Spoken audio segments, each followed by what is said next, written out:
Hi friends, எல்லாருக்கும் வணக்கம். Welcome to Joy Sundari channel. இன்னைக்கு தக்காளி ஜாம் செய்ய போகிறேன். மார்க்கெட்டில் வந்து தக்காளி வந்து ரொம்ப சீப்பாக இருக்குது. அதனால் தக்காளி ஜாம் செஞ்சு கொஞ்சம் ஸ்டோர் பண்ணிக்கலான்னு சொல்லிட்டு ஒரு 1/2 கிலோ தக்காளி இந்த மாதிரி கல்லாட்டம் இருக்கிறத எடுக்கணும். அதே சமயத்தில் அது பழுத்திருக்கணும். ரொம்ப நஞ்சு போனதோ ரொம்ப கனிஞ்சதோ இருக்கக்கூடாது. அது ரொம்ப முக்கியம். இந்த மாதிரி கல்லாக இருக்கணும், பட் நல்லா பழுத்திருக்கணும். அது ரொம்ப முக்கியம். இதை வந்து 4ஆ வந்து இப்படி கீறிக்கலாம். இதுக்கு வந்து ரொம்ப குறைவான இன்கிரீடியன்ட்ஸ் தான்.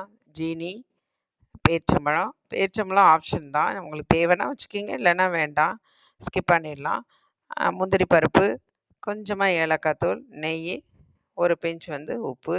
ஜீனி வந்து நான் வந்து ஒரு 150 கிராம் எடுத்துருக்கிறேன். நாங்கள் வந்து சுகர் கம்மியாக தான் சாப்பிடுவோம். ஒரு 4, 5 பேரிச்சம்பழத்தை எடுத்து விதை நீக்கிட்டு அதை 4ஆ கட் பண்ணி வச்சுருக்கிறேன். ஏலக்காய் தூள் ஒரு பிஞ்சு, ஒரு 10 முந்திரி பருப்பு, ஒரு பிஞ்ச் வந்து உப்பு சுவைக்காக. இப்போ இதை வந்து 4ஆ கட் பண்ணிடலாம். இது மாதிரி நம்ம செஞ்சு வச்சுட்டு குழந்தைங்களுக்கு ஜாமில், இட்லி, தோசைக்கு கூட கொடுக்கலாம். ரொம்ப நல்லாயிருக்கும். நீங்கள் ட்ரை பண்ணி பாருங்கள்.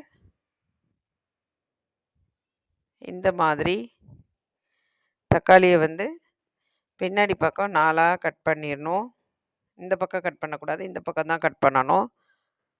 இதே மாதிரி எல்லாத்தையும் நம்ம கட் பண்ணிடலாம். என்ன காரணம் அப்படின்னா, இது வேகும்போது வந்து வெடித்து அப்படியே வராது. இது வந்து அப்படியே வெந்து அப்படியே உள்ளேயே இருக்கும். இல்லைன்னா வெடித்து ஒரு மாதிரி அந்த விதையெல்லாம் வெளியில் வந்து அந்த தண்ணியெல்லாம் வெளியில் வந்து ஒரு மாதிரி இருக்கும். அதனால் இந்த மாதிரி நம்ம கீறி விட்டுட்டோன்னா அது வந்து அதுக்குள்ளேயே இருக்கும் அந்த சாரெல்லாம். இப்போ இதை எல்லாத்தையும் கீறியாச்சு.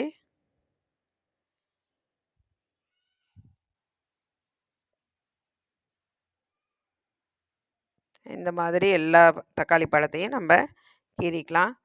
ரொம்ப சுவையாக இருக்கும். 2வது வந்து இது முஸ்லீம் வீட்லலாம் வைப்பாங்கள்ல, ஒரு பிரியாணிக்கு ஒரு இது வைப்பாங்கள்ல, அந்த மாதிரி டேஸ்ட்டில் இருக்கும். இந்த மாதிரி நீங்கள் ட்ரை பண்ணி பாருங்கள். இப்போ ஒரு கடாயில் தண்ணி வச்சுட்டு அதில் நான் வந்து இந்த தக்காளி பழத்தை சேர்த்துட்றேன். ஒரு மூடி போட்டு மூடி வச்சிடலாம்.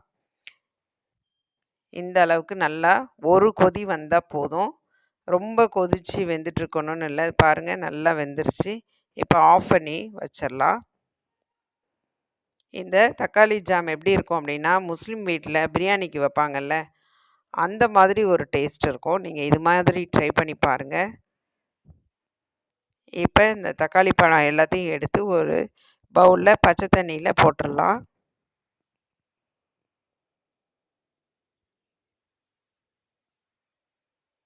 கொஞ்ச நேரம் அப்படியே பச்சை தண்ணியில் இருக்கட்டும். இப்போ இதை ஒவ்வொன்றா எடுத்து தோலை மட்டும் உரித்தா ஈஸியாக வந்துடும். பாருங்கள், எந்த அளவுக்கு ஈஸியாக வருது பாருங்கள். 2வது வந்து தோலை மட்டும் எடுத்துருங்க, உள்ள சதையை பிச்சிடக்கூடாது. நம்ம தோலை எடுத்தாலுமே பாருங்கள், நல்லா கல்லாட்டம் அப்படியே இருக்குது பாருங்கள். இப்படி தான் இருக்கணும்.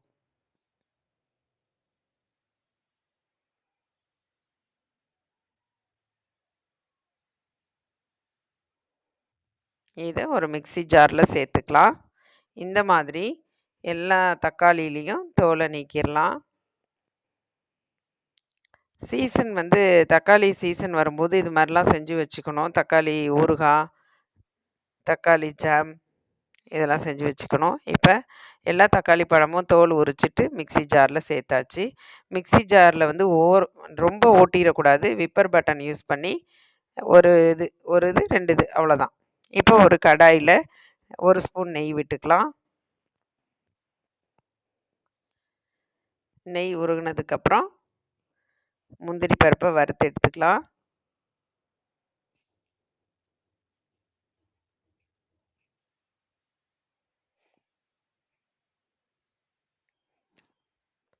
முந்திரி பருப்பு உங்களுக்கு தேவைக்கேற்ப போட்டுக்கோங்க.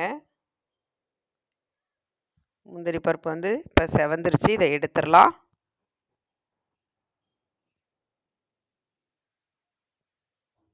அதே கடாயில இன்னும் கொஞ்சம் நெய் சேர்த்துக்கலாம். இதுக்கு நெய்யெல்லாம் வந்து ரொம்ப தேவையில்ல. கொஞ்சமா சேர்த்தா போதும்.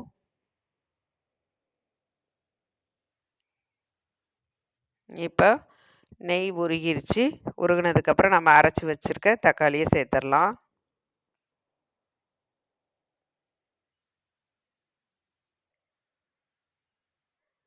கொஞ்சம் இந்த கட்டி கட்டியா இருக்கு பாருங்க, அத மசிச்சு விட்டுக்கலாம்.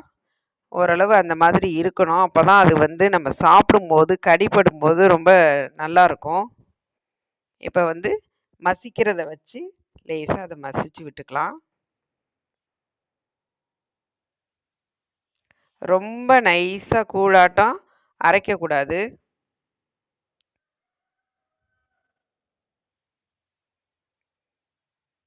இப்ப இது நல்லா வெந்துட்டுருக்கு. கொஞ்சமா நெய் சேர்த்துக்கலாம்.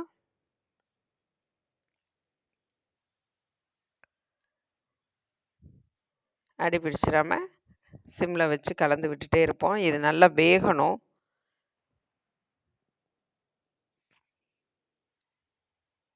நல்லா கொதிச்சு அந்த தக்காளியில இருக்கிற தண்ணி எல்லாம் கொஞ்சம் வத்தும். அந்த ஸ்டேஜ் வரைக்கும் இத நல்லா கொதிக்க விடணும்.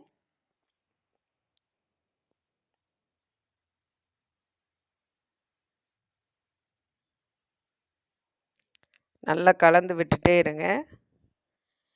இதே மாதிரி செஞ்சு பாருங்க. ஒருவேளை ஜீனி மட்டும் நீங்க நல்லா சாப்பிடுவீங்க சுகர் அப்டின்னா, இன்னும் கொஞ்சம் கூடுதலா சேர்த்துக்குங்க.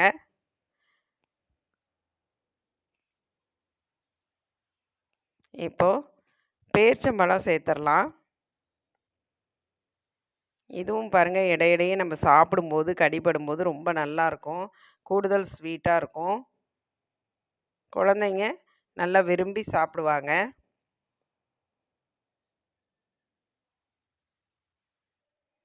கொஞ்சம் இந்த தண்ணி வத்துனதுக்கப்புறம் நம்ம சுகர் சேர்க்கணும்.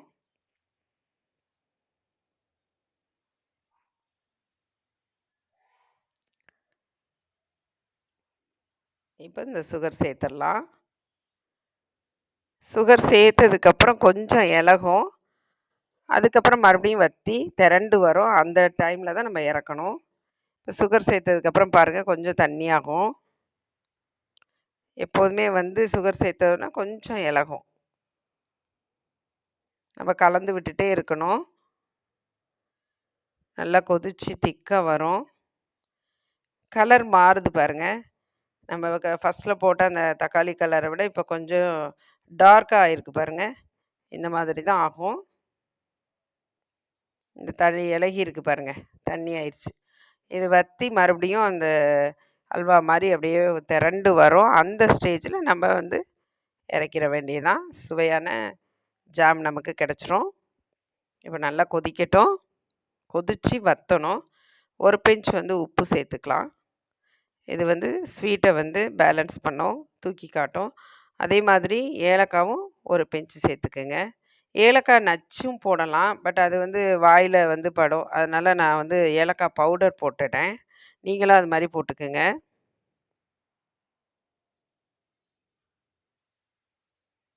நல்லா கலந்து விட்டுறலாம். சுவையான ஜாம் வந்து ரெடி ஆயிட்டுருக்கு. பாய் வீட்ல எப்படி பிரியாணிக்கு வைப்பாங்க, முஸ்லீம் பிரியாணிலலாம் பார்த்தீங்கன்னா, பிரியாணிக்கு அதுதான் வைப்பாங்க. ரொம்ப நல்லா முஸ்லீம் வீட்டு பிரியாணிலலாம் வைப்பாங்கள்ல, அந்த ஜாம் இப்போ ரெடி ஆயிட்டுருக்கு. இதுவரைக்கும் என்னுடைய சேனலுக்கு நீங்க தந்துட்டுருக்கிற ஆதரவுக்கு ரொம்ப ரொம்ப நன்றி. இதுவரைக்கும் என்னுடைய சேனலை நீங்கள் சப்ஸ்கிரைப் பண்ணலைன்னா சப்ஸ்கிரைப் பண்ணிவிட்டு பாருங்கள். பெல் சிம்பல் கொடுத்துக்குங்க. உங்களுடைய ஃப்ரெண்ட்ஸ்க்கெல்லாம் ஷேர் பண்ணுங்கள். இப்போ நம்மளுடைய ஜாம் வந்து திக்காயிட்டு வந்துட்டுருக்கு. சிம்மில் வச்சுக்கணும். இது வந்து ஒரு 10லேருந்து 15 நிமிஷம் வரைக்கும் வந்து வற்றணும். அப்போ தான் வந்து நல்லா திக்காகி வரும். இதை தண்ணி இல்லாத ஒரு ஏர்டைட் கண்டெய்னரில் நம்ம போட்டு வச்சிட்டோன்னா ஒரு 10, 15 நாளைக்கு அப்படியே இருக்கும். கெட்டு போகாது. கை மட்டும் படக்கூடாது.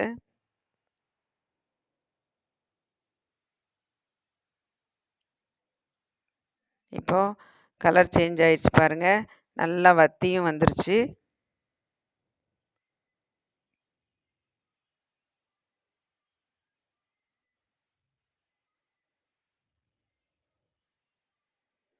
இந்த அளவுக்கு வற்றணும்.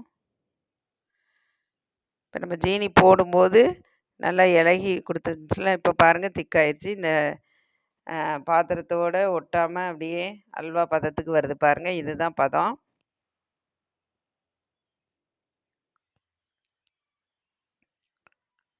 நீங்களும் ட்ரை பண்ணி பாருங்கள். மார்க்கெட்டில் தக்காளி வந்து ரொம்ப சீப்பாக இருக்குது. இது மாதிரி ட்ரை பண்ணி பாருங்கள். உங்கள் குழந்தைங்களுக்கும் கொடுங்க. நம்ம கடையில் வாங்கி கொடுக்குறத விட வீட்டில் செஞ்சு கொடுக்குறது ரொம்ப நல்லது.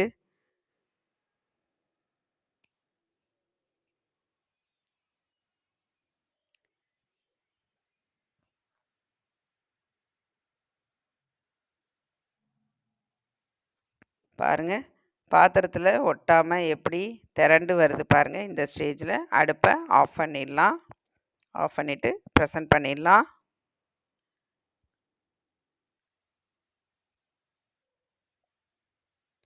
நல்லா ஆறினவுடனே தான் வந்து பாட்டிலில் நம்ம வந்து ஸ்டோர் பண்ணணும்.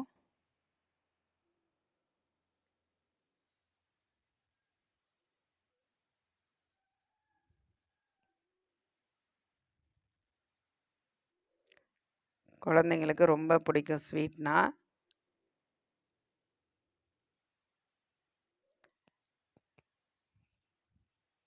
இப்போ முந்திரி பருப்பை நம்ம வந்து இதில் சேர்த்துடலாம்.